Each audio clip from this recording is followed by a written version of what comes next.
What really did happen? Could you relive quickly and briefly, if you're tired of telling it, that fateful day in Washington when you went to the White House and Lady Bird Johnson invited you, among others, to sit and talk? Well, I got an invitation from Mrs. Johnson that said, why is there so much juvenile delinquency in the streets of America? Now, this was in 1968. And it was because of some work that I have been doing and continuously doing, working with the underprivileged children in all areas of the world, in New York and now also with an organization called Kidsville in Los Angeles. And in Washington, when I was there with the Owl and the Pussycat, I was involved with a group called Rebels with a Cause, who came to my dressing room at the National Theater and asked me to be their spokesman because Washingtonians do not have representatives, so to speak.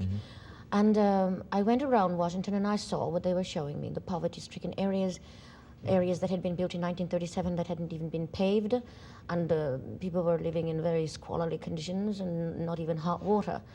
And they showed me what was happening to the poverty money, which was not being used quite properly.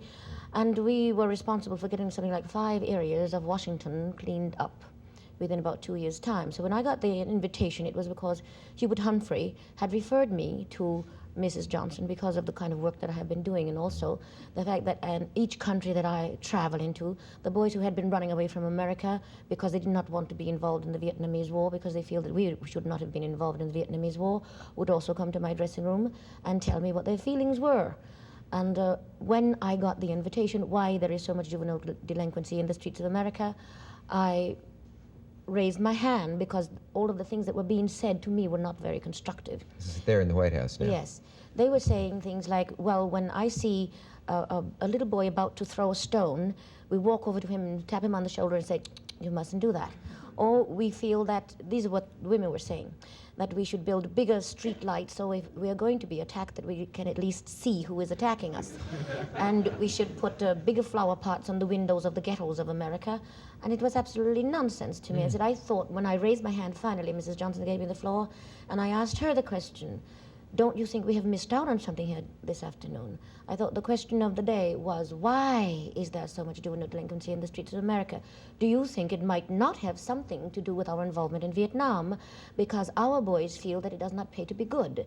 If you are good and be brought up by the 10 Commandments, such as our parents have brought the children up, I'm a mother myself, you know the pains of bearing a child.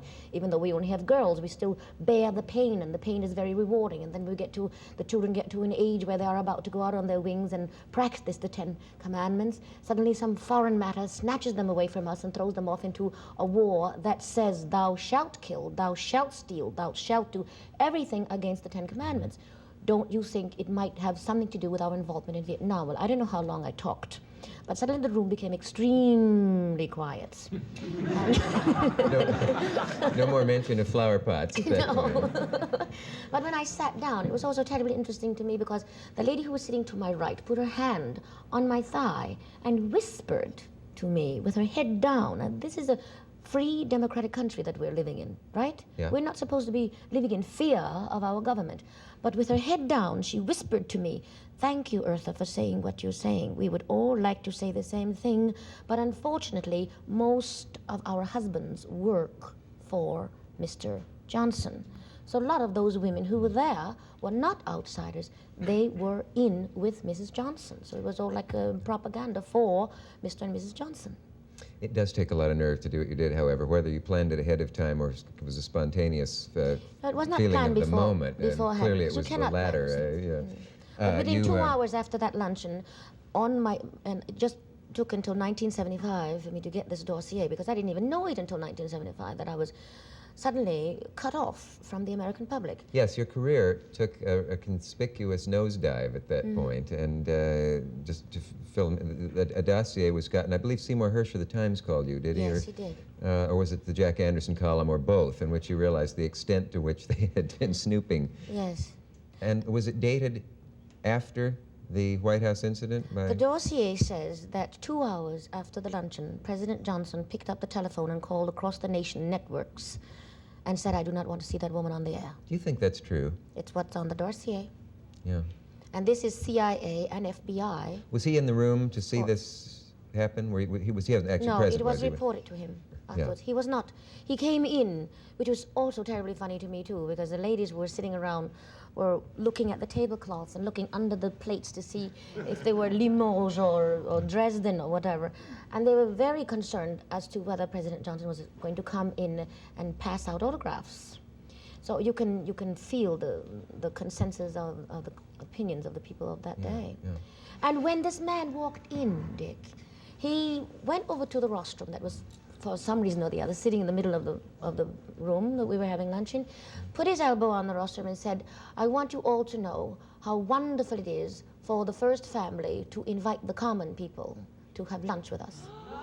Oh, you are. That is the honest truth. Maybe it's a joke that fell flat. Well, it fell awfully flat on me.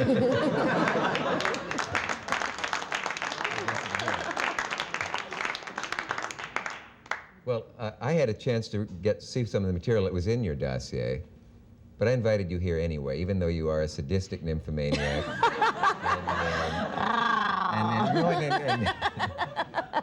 And the fact that you're shallow. Now, I thought to be both a sadistic nymphomaniac and shallow at the same time takes a great deal of skill. And if you were, in fact, the talk of Paris, as it says in the dossier, because they managed to find an informant conveniently who was willing to say some bad things about you, it would have been incredible for you to do the things you did and also perform at night in the nightclub. So I think you're admirable on every level that I can think of. But I think it's also really unfair for the startling, CIA to be spending American tax money to find riffraff about us personally that Yes, has nothing to do with being subversive. It's it a can't be waste that of money hard, and too, to time. find an informant who wants to spread a little dirt about anybody who's successful in the business and so on.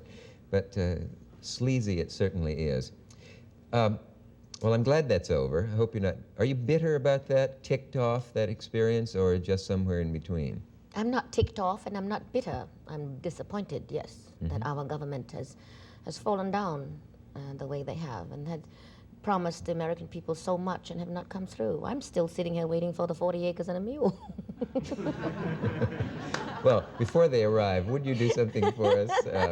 We went to the expense of getting 3 of the best-known out-of-work musicians in town, Bobby Rosengarten, and Milt Hinton, and Tom Fay, yes? Yes. You will sing for us, won't you? Oh, yes, I will. For you,